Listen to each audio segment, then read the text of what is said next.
Hello everyone, this is me Meenu Dalal and I help people in their healing journey. You know one thing, अगर आप अपने partner के पीछे लगातार भाग रही हैं अटेंशन के लिए, वैलिडेशन के लिए, प्यार के लिए या कमिटमेंट के लिए, even if you are in a relationship of marriage, still आपको लगता है कि आप सिर्फ अपने आप को एक ऐसे पायदान पर खड़ा पाती हैं जहां पर आपको बेगिंग एनर्जी फील होती है कि आप बेग कर रही हैं, आप चेस कर रही हैं, आपको अपनी self respect, self worth zero महसूस होती है, आपको इस रिश्ते में रहते हुए बहुत पावरलेस फील होता है। क्योंकि जो रिलेशनशिप डायनामिक्स होते हैं उनमें से जो इंसान ज़्यादा इमोशनली अटैच होता है या जिसकी इमोशनल नीड्स ज़्यादा स्ट्रोंगर होती हैं, यानी वो ज़्यादा सेंसिटिव है, तो वो इंसान लगातार एफर्ट करता रहता है और उसकी बहुत सारी एनर्जी ड्रेन होती रहती है। और जब आप बेगिंग वाली एनर्जी में होते हैं तो आप अट्रैक्शन परमानेंटली लूज कर देते हैं। लेकिन एक खास बात है, इस रिलेशनशिप डायनेमिक्स को चेंज किया जा सकता है। The dynamics of this relationship can be change with time and circumstances. अगर टाइम और सर्कमस्टेंस बदल जाएं, अगर आप अपनी एक डिवाइन ट्रांसफॉर्मेशन जर्नी में जाएं और आप अपने ऊपर काम करें, आप चाहती हैं कि आपके पार्टनर आपके लिए शिव जैसे हों, the pure masculine protector energy, जो आपको एक प्रोटेक्शन वाला फील दे, इमोशनल सेफ्टी। महिलाओं के लिए इमोशनल सेफ्टी से वैल्यूएबल कुछ नहीं है। If they feel happy they will do everything, if they feel appreciated, if they feel wanted, वो किसी भी हद तक जाकर अपने मेल पार्टनर के लिए एफर्ट करेंगी। बट अगर उनको अप्रिशिएटेड फील नहीं हो रहा है, अगर उनको वैल्यूएबल फील नहीं हो रहा है, तो वो किसी भी रिलेशनशिप में, किसी भी इक्वेशन में कंट्रीब्यूट नहीं कर पाएंगी अपना नर्चरिंग रोल को। यानी अगर हम बात करें फीमेल को, the pure feminine energy as a Shakti, Shiv and शक्ति, तो जो शक्ति है वो तभी इवॉल्व होती है, डेवलप होती है या खुद को इम्ब्रेस करती है जब उसको वैल्यूएबल या एप्रिसिएशन फील होता है। और जो मिस्कुलिन, दैट शिवा एनर्जी है, जो प्रोटेक्शन का काम करती है, जो प्रोवाइडर का रोल प्ले करती है, वो इसके साथ आती है। लेकिन अगर आप बेगिंग की एनर्जी में हैं, अगर आप चेजिंग की एनर्जी में हैं, अगर आपकी जो नर्चर करने की कैपेसिटी है वो डेली बेसिस पे ड्रेन हो रही है, अगर आप शिकायतों से भरी हुई है, आप नफरत से भरी हुई हैं, आप गुस्से से भरी हुई हैं, आप दर्द से भरी हुई हैं, you are only losing your attraction and draining your energy. इसीलिए आपको एक डिवाइन ट्रांसफॉर्मेशन जर्नी पे जाने की आवश्यकता है, the pure, the feminine transformation to the divinity. जैसे आपके बगल में एक प्यारा सा खूबसूरत सा बच्चा बैठा है, तो उस बच्चे को देखकर आपके भीतर में कुछ कुलमुलाहट होगी। उसके गालों को टच करना, उसके प्यारे प्यारे हाथों को पकड़ना और तोतली आवाज में उससे बात करना। उस प्यारे से बच्चे की प्रेजेंस की वजह से आपके भीतर कुछ पैदा हुआ, एक कोमलता पैदा हुई, because of the presence of that innocent child. ऐसे ही आपको अपने भीतर कुछ ऐसा पैदा करना होगा, समथिंग विद इन यू, जो आपके पार्टनर के भीतर कुछ पैदा करे, कोई खलबली पैदा करे, कोई बिलीफ सिस्टम पैदा करे, कोई डर पैदा करे कहीं वो आपको लूज तो नहीं कर देगा। उसके भीतर चाहत हो कि इसके साथ रहना है।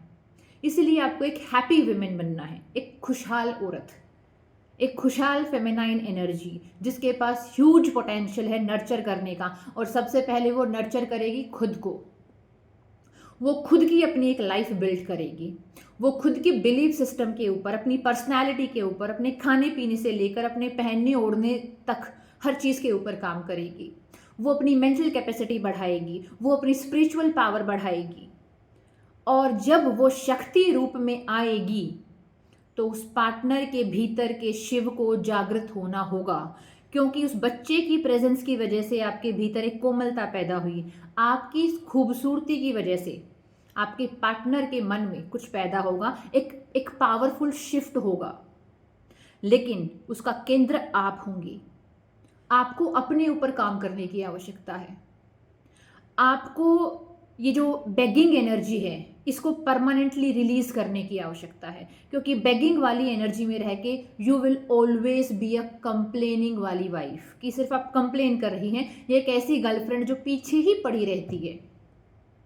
So if you really want to transform, अगर आप चाहती हैं कि जिस तरीके की पावरलेसनेस आपको फील होती है वो आपको ना हो, आप भी इस रिश्ते में रह के स्ट्रॉन्ग पार्टनरशिप को फील करें कि आपके भीतर अब कोई भिखमंगी एनर्जी नहीं है और आपका पार्टनर नेचुरली आप तक आ रहा है, उसके मन में वो क्यूरियोसिटी है, वो आपकी खुशी को देखकर, आपकी रंगत को देखकर, आपके माहौल को देखकर खुद अट्रैक्ट हो रहा है।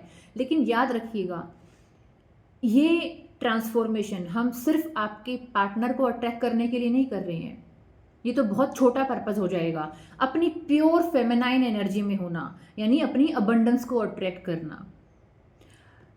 हमारे धर्म में द प्योर फीमेल एनर्जी को नर्चरिंग कैपेबिलिटी बोला गया है, उसको अन्नपूर्णा बोला गया, उसको लक्ष्मी बोला गया, उसको सरस्वती बोला गया कि पैसे का सोर्स वो है, विद्या का सोर्स वो है। माँ काली बोला गया कि विनाश करती है वो बुराइयों का।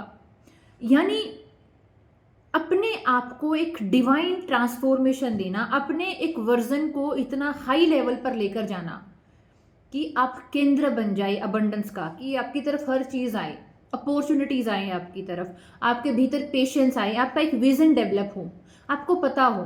क्योंकि जब तक आपकी एक पैरेलल दुनिया नहीं बनेगी, जैसे आपकी पति की है, आपके पति की पूरी बसी बसाई दुनिया है, आपके बॉयफ्रेंड की पूरी बसी बसाई दुनिया है, खेलने कूदने के लिए दोस्त हैं, ऑफिस वाले दोस्त हैं, कलीग हैं, बचपन में जो गली मोहल्ले में खेलते थे वो वाले दोस्त हैं, बाहर भीतर घूमने के लिए अलग दोस्त हैं, ठीक है, अपना करियर है, अपनी नौकरी है, अपने फाइनेंशियल मैनेजमेंट है, अपनी फैमिली को देखना है, अपनी हेल्थ को देखना है, जिम जाते हैं, बढ़िया कपड़े पहनते हैं, आउटिंग पे जाते हैं, इनके पास एक पूरी बसी बसाई दुनिया है।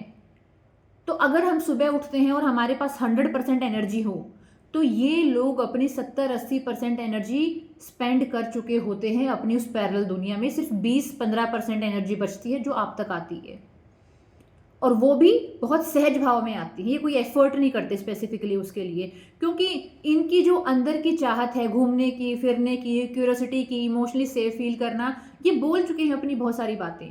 लेकिन आप सिर्फ ओवर डिपेंडेंट हैं कि कब बॉयफ्रेंड की कॉल आएगी, कब हस्बैंड आएंगे, कब मैं उनसे 4 बातें शेयर करूंगी। आप वेटिंग एनर्जी में हैं, आप इंतजार की एनर्जी में बैठी रहती हैं, and you are losing your potential, a potential of a happy life, a potential of a beautiful life. तो आप कैसे अपनी एक पैरेलल दुनिया बना सकती हैं, कैसे अपने ऊपर प्रयास कर सकती हैं, इसी चीज़ को सिखाने के लिए एक बहुत ही प्रीमियम लेवल पर मैं एक इनिशिएटिव लेकर आ रही हूँ, द डिवाइन ट्रांसफॉर्मेशन। एक फीमेल को उसके शक्ति रूप में लेकर आना, ये मेरा फाउंडेशन बैच है। इसमें सिर्फ 5 लोगों की अवेलेबिलिटी की आवश्यकता है। Only the 5 participants are allowed. 5 से ज़्यादा पार्टिसिपेंट इसमें नहीं होंगे, क्योंकि बहुत ही प्रीमियम क्वालिटी का एक मैं बोलूँगी फाउंडेशन बैच है, जिसमें हम अगले 90 डेज के लिए एक जर्नी साथ में जिएंगे। हर सैटरडे संडे हम दोपहर को 2 बजे मिलेंगे टिल 5 PM, हर सैटरडे संडे, पर्सनल गाइडेंस के लिए, चीज़ों को डिस्कस करने के लिए। We are the 5 participant plus मैं, हम 6 लोग होंगे जो चीज़ों को डीपली डिस्कस करेंगे। I will guide you through out this 90 days, the 3 month transformation journey. Her Saturday Sunday हम मिलेंगे, and on a daily basis divine transformation को महसूस करने के लिए, इम्ब्रेस करने के लिए, अपने सबकॉन्शियस प्रोग्रामिंग के लिए हम मेडिटेशन करेंगे on a daily basis, the pure feminine divine transformation meditation. सुबह 6 से 6:30 के बीच में, morning 6 AM to 6:30 AM on daily basis, except Saturday Sunday, क्योंकि सैटरडे संडे तो हम क्लास के लिए मिल ही रही हैं। अगर आप अपने आप को ये अपॉर्चुनिटी देना चाहती हैं, आप अपने डिवाइन ट्रांसफॉर्मेशन की तरफ जाना चाहती हैं, this initiative is for you, the next 90 days journey. The energy exchange for this initiative is 25,000 plus taxes. If you are really willing to go for this initiative, this all belongs to you. This is a highly premium batch, जहाँ पर आपको daily basis पर एक support मिलेगा, एक सहारा मिलेगा, आपको healing और गाइडेड लेटर्स मिलेंगे, और जहाँ पर आपको बहुत अपने ऊपर इन्वेस्ट करने का मौका मिलेगा। If you are willing to invest in your pure feminine energy, if you are really willing to embrace your Shakti, then you should go for this initiative. Radhe Radhe.